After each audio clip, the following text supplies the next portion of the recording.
October meeting of the Rockland Community College Board of Trustees to order. The time is 7:06. Please call the roll. Mr. Wardley. Here. Mr. Rand. Here. Ms. Dillon is here. Mr. Valentine. Here. Ms. Dykstra-Danelli. Here. Ms. Eckert is excused. Ms. Elkers Ramos. Here. Mr. Chow. Mr. Frias. Mr. Frias. He just, no, you don't have that. He's here. Oh. His code is Oh. We still have a quorum. Thank you. We have a quorum. Thank you. Is there any public comment this evening? Okay, thank you. Presentation tonight is by Mr. Bill Murphy, the Director of the RCC Public Safety. Mr. Murphy? Thank you, sir. Good evening, everyone. Can you hear me okay? I was asked to come today to talk about active shooter and what we do on campus to train for these events. Just to give you a heads up, on October 4th this year, we conducted our shelter-in-place drill on campus. Our shelter-in-place drill has three components to it. There's three reasons why you use shelter-in-place. If there was some kind of a threat out in the neighboring community somewhere that was heading this way, somebody who robbed a bank and police were in pursuit and they were coming to the campus, we got the heads up early enough, we would shelter in place here and make sure everybody was safe. If there was any kind of chemical spill out on the thruway and the plume was coming this way, we'd shelter in place. We can't put people out in harm's way right away. So we would shelter in place in that scenario as well as an active shooter scenario. What we do is we conduct these drills every semester. Some campuses do them every year. We do them every semester here. They're done with the Sheriff's Department, with the Rockland Police Department, the Office of Fire and Emergency Services, Tolman Fire, and EMS, Rockland County EMS. Annually, we do it twice a year. I also, once a year, I ask the state to come down, State Homeland Security, and evaluate these drills for us. And we will be getting, we just did this drill, we'll be getting in about a month, we'll be getting a report on the success of that drill. They do, and after the drill, they say it's a successful drill or it's not. The drill that we do is a discussion-based drill. We put the scenarios out on a sheet of paper. We talk to all the instructors. We talk to all the managers of all the offices. Public safety officers are available a week prior to answer any questions, to set anybody up, to talk to anybody if they have any questions, just to get all the questions out of the way and concerns out of the way for anybody. What we do is during this drill, we set off all the text messages, all the alerts, the siren, the tones, everything goes out to everybody. We do it on all three campuses, Haverstraw as well as Orangeburg. And we handle this drill from there. Basically, I think it's an excellent drill. We have done this with SUNY. SUNY has a portal for all university police and public safety departments on the campus in case we have to pass any information between groups or departments. And people started to ask about active shooter presentations and drills that they did. So I put this out there, and I can tell you I've had probably 20 phone calls to expand on it. How else can you do this? I think it's very well accepted, I'm assuming. I think they're going to use this. They're going to push this along.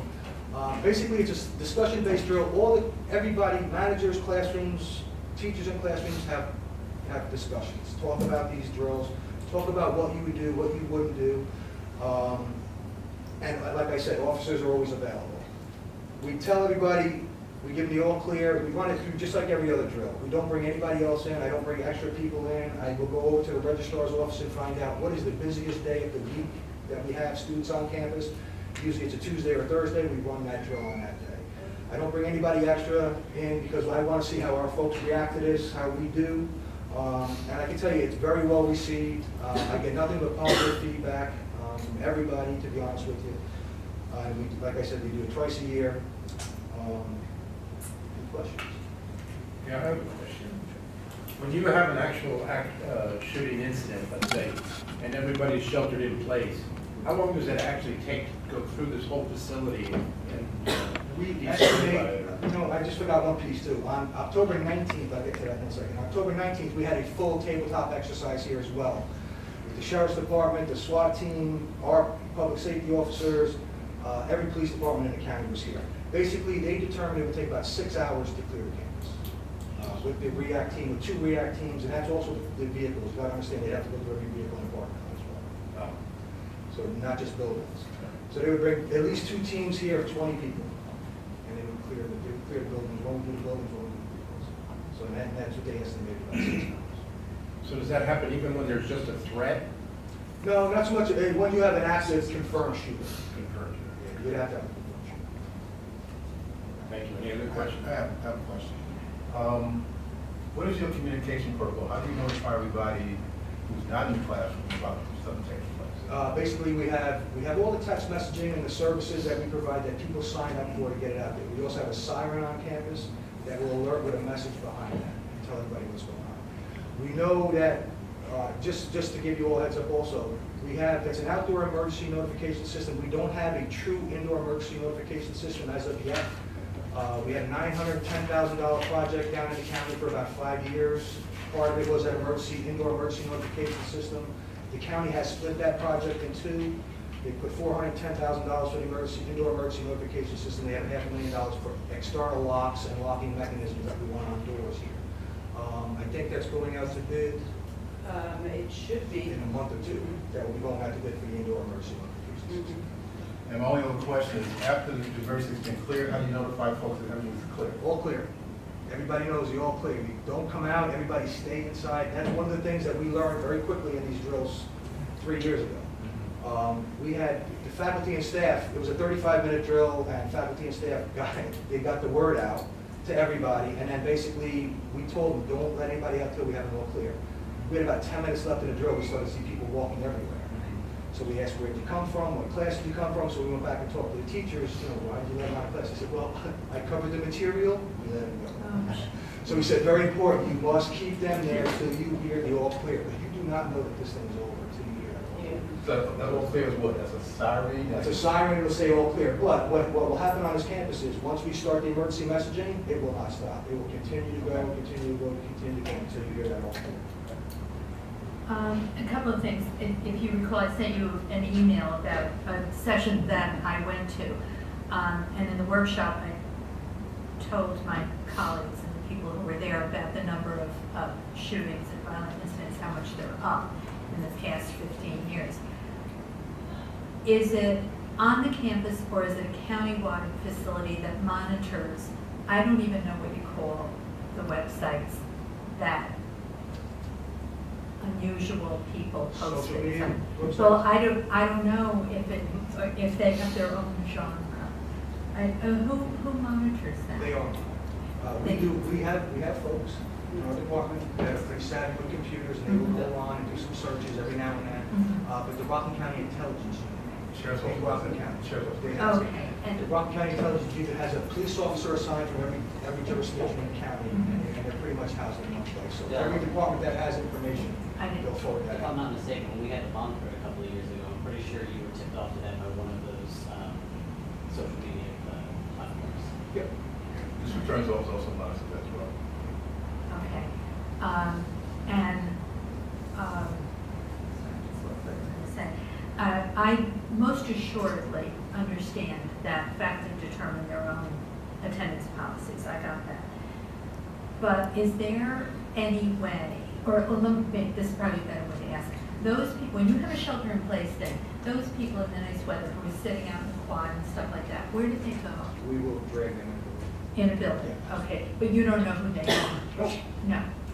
Okay, so that there is no one to be seen on the campus? as best we can get them. Right, no, I understand, yeah, okay. Any other questions? Just Thank you, Mr. I Murphy. just throw out 2 more points of information very quickly because it's timely. With some of the issues with the mail lately, we've reviewed all our mail handling procedures with the mail handling staff, with the mail room, and also our folks in the receiving department down there. And also we have, we're in constant communication with the health department regarding the measles outbreak in the county. We also have Dr. Baston last month signed a communicable diseases plan that we have with the health department here for the college. If we have any issues in the county, we're here to help them, and they're here to help us if we have a problem as well. So I just want to let you know that, okay? Thank you very much. Thank you, thank you, Bill. Okay, The consent agenda this evening consists of 6 items. All of these resolutions and reports which require action by the Board of Trustees were fully discussed at our monthly workshop meeting before this meeting. So the 6 items, I will read them. First is the approval of the previous meeting minutes from 9/27/2018. Number 2 is the approval of the creation of the position of Director of Dual Enrollment and Pre-Collegiate Programs. That's Resolution 44, 2018. Number 3, the approval of creation of the position of Academic Advising and Retention Specialist. Resolution 45, 2018. Number 4 is the approval to accept funds from DASNY for campus security enhancements. It's Resolution 46, 2018. Number 5 is the approval to accept funds from DASNY for campus water main system improvements. Resolution 47, 2018. And number 6 is approving the President's appointment of a Vice President of Institutional Advancement and Executive Director of the Rockland Community College Foundation. That is Resolution 48, 2018. Can I have a motion to approve the consent agenda? So moved. Second? Who's the second? Susan? Susan. Any discussion, any questions? All in favor? Aye. All opposed? Motion carries. Wait, any abstentions? Any abstentions? None. Academic Affairs, Vice President Dr. Susan Deere. You have my written report. As you know, we're piloting Portfolio, which is a web-based platform that houses all of our student work in one place. Everything from internships to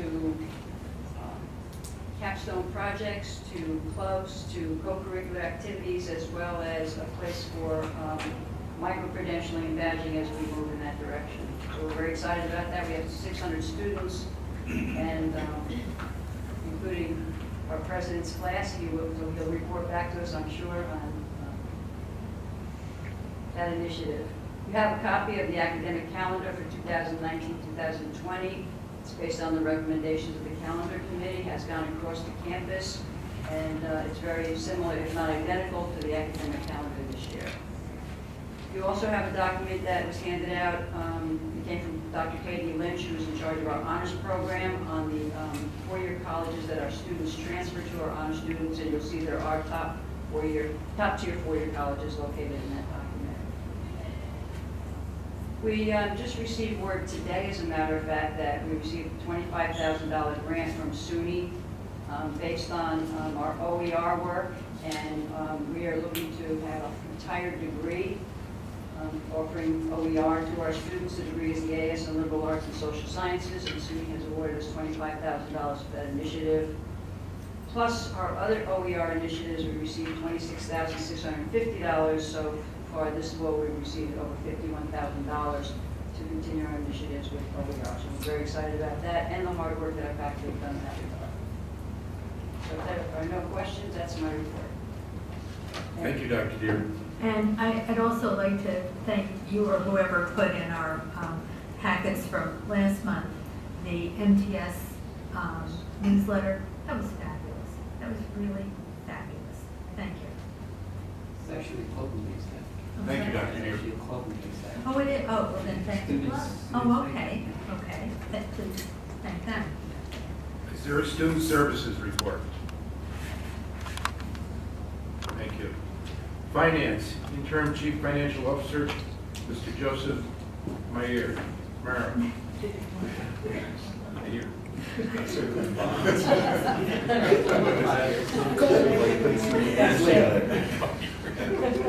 I've been here too, so Okay. Well, this is the fun part of the meeting. Well, we have entered into new fiscal year.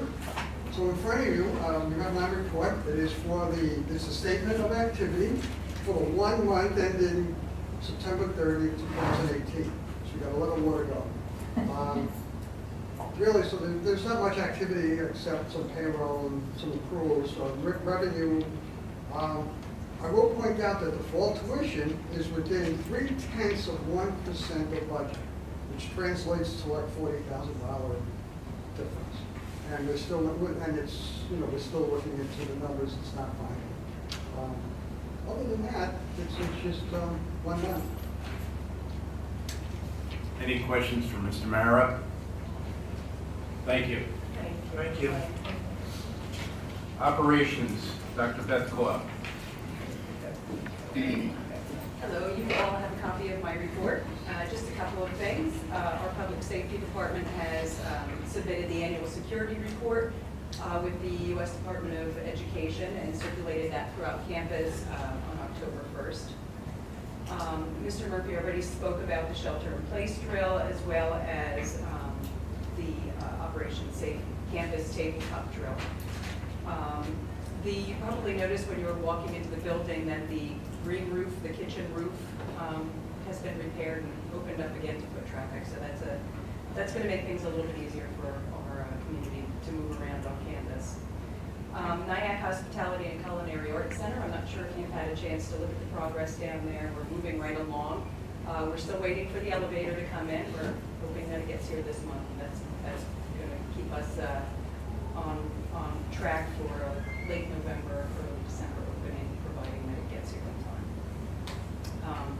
Also, I mentioned at a previous meeting that we were going to be trying out a cross-training pilot between the Rockland County Career Center, Dr. Penny Jennings, and Mr. Bert Schillingford from Extension Sites and Community Partnerships. That's in full swing, started on October 1st, and we're really seeing some great things happening. Dr. Bassett had mentioned at the earlier session all of the work that's being done with Middle Skills Academy, and this is a result of that cross-training pilot. So, moving into November, we're going to be focusing on a lot of capital improvement projects that we have in place and that are either in the planning stages, the bidding stages, or in progress. Any questions? Thank you, Dr. Coyle. Resource development, Elizabeth Kendall. You have my report, but I'd like to just publicly thank the Rockland Community Foundation. They gave us a grant. They presented it to the college today for our food pantry. So we had a nice presentation. The development director from the Rockland Community Foundation came down and had some really wonderful words to say about the college and our efforts around food security and providing students with their essential needs. Thank you. Any questions? NICET report. Ms. Mary Lou Dillon. No, Mr. Grant, who went to NICET is not. Okay. Yeah, no, but he went to the meeting. Okay, just very briefly, I went to Ulster Community College and had the nicest meeting up there. It was an exciting meeting. We found out how Rockland Community College is #1 in reentry. I mean, retention. And we were doing some very exciting things here. It was a very exciting meeting. I met with Donna Bullock, who talked about the SED, New York State Ed, and she's willing to come down and speak to us as well too. So that's really cool. Thank you. Any questions? Raphael, student government. Student government had their SGA freshman senator election. Congratulations, they were elected, and they're currently looking for replacement vice president since the current SGA vice president is graduating this coming semester. That's the end of the report.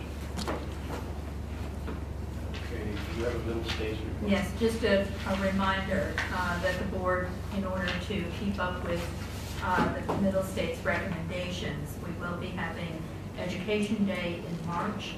So I'm asking my colleagues and administration to submit topics that they think that we should focus on.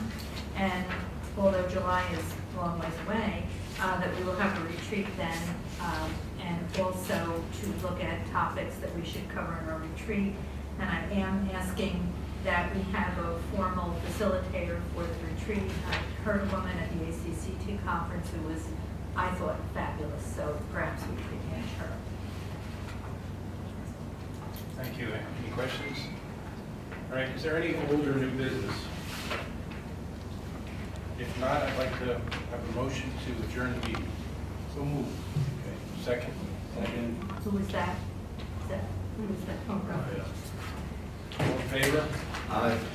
All opposed? Any abstentions? None. Motion carries. Thank you.